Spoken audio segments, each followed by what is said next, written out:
विधायक सुधीर मुनगंटीवार को मंत्रिमंडल में स्थान नहीं मिलने से नाराज कार्यकर्ता मुख्यमंत्री फडणवीस से मिलने नागपुर की ओर पैदल निकले। नागपुर में न्याय नहीं मिला तो दिल्ली तक पैदल जाने का संकल्प।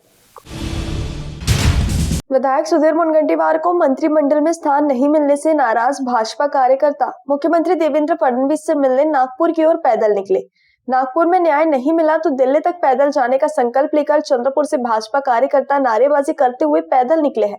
आपको बता दें कि बीजेपी से 7 टर्म विधायक चुनकर आए महाराष्ट्र के वरिष्ठ नेता पूर्व प्रदेशाध्यक्ष एवं पूर्व मंत्री सुधीर मुनगंटीवार को मंत्रिमंडल में शामिल नहीं किया गया।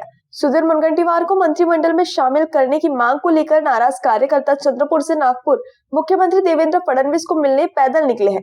इस समय नाराज कार्यकर्ता नारेबाजी करते हुए हाथ में बीजेपी का झंडा लिए नागपुर की ओर निकले हैं। कार्यकर्ताओं का कहना है कि विधायक सुधीर मुनगंटीवार ने पूरे जिले को विकास की धारा में लाते हुए पूरे जिले का चेहरा मोहरा बदल दिया।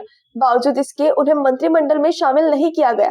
मुनगंटीवार को मंत्रिमंडल में शामिल करने की मांग अब जोर पकड़ रही है। चंद्रपुर जिले के बल्लारपुर निर्वाचन क्षेत्र के विधायक तथा भाजपा के वरिष्ठ नेता सुधीर मुनगंटीवार को मंत्रिमंडल से बाहर किए जाने के बाद कार्यकर्ताओं में आक्रोश देखने को मिल रहा है। तो वहीं विधायक सुधीर मुनगंटीवार ने कहा कि वे निराश नहीं है बल्कि जनता की सेवा के लिए तैयार है। इसके बावजूद कार्यकर्ताओं की नाराजगी साफ तौर पर सामने आ रही है। बीजेपी कार्यकर्ताओं ने पार्टी के नेताओं से मुलाकात कर विधायक सुधीर मुनगंटीवार को कैबिनेट में शामिल करने की मांग करने वाले हैं। यदि नागपुर में न्याय नहीं मिला तो यह कार्यकर्ता दिल्ली तक पदयात्रा करेंगे। इस समय भाजपा कार्यकर्ताओं ने बताया कि यदि मुनगंटीवार को मंत्रिमंडल में शामिल नहीं किया गया तो चंद्रपुर जिला 20 साल पीछे चला जाएगा। इसलिए विधायक सुधीर मुनगंटीवार को मंत्रिमंडल में शामिल करने की मांग की है।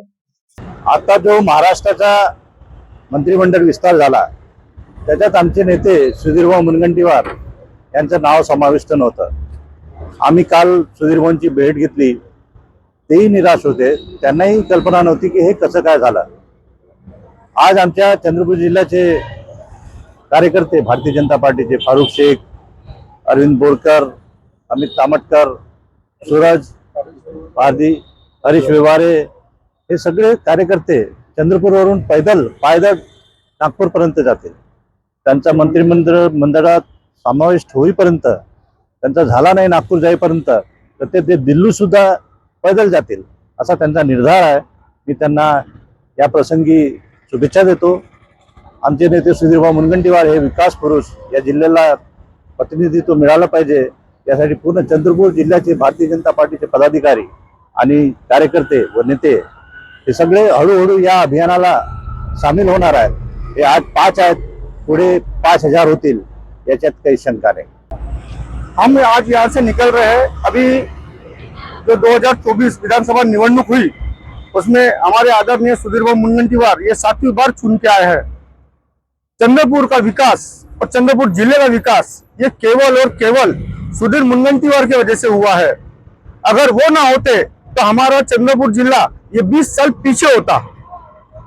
और आज जो हमारा चंद्रपुर है ये केवल और केवल सिर्फ सुधीरभाऊ मुनगंटीवार की वजह से है। और इस बार उनको मंत्री पद नहीं मिला, इसलिए हम बहुत नाराज है और हम यहाँ से पैदल यात्रा निकाल रहे हैं। पहले जाएंगे हम नागपुर में मुख्यमंत्री महोदय से मुलाकात लेंगे। अगर वहाँ हमारी बात नहीं बनी तो हम वहां से दिल्ली के लिए प्रस्थान करेंगे और दिल्ली जाकर अपनी बात को बताएंगे और सुधीरभाऊ मुनगंटीवार को मंत्री पद मिलना चाहिए। इसके लिए हम चलते रहेंगे। जब तक सुधीरभाऊ मुनगंटीवार को मंत्री पद नहीं मिलेगा हमारे कदम नहीं रुकेंगे, हम चलते रहेंगे। और सुधीरभाऊ मुनगंटीवार इसलिए जरूरी है क्योंकि उसके जैसा नेता आज तक पैदा नहीं हुआ। उनके जैसा दिग्गज नेता इस देश को बहुत जरूरी है। मैं चलते रहूंगा और चलते रहूंगा।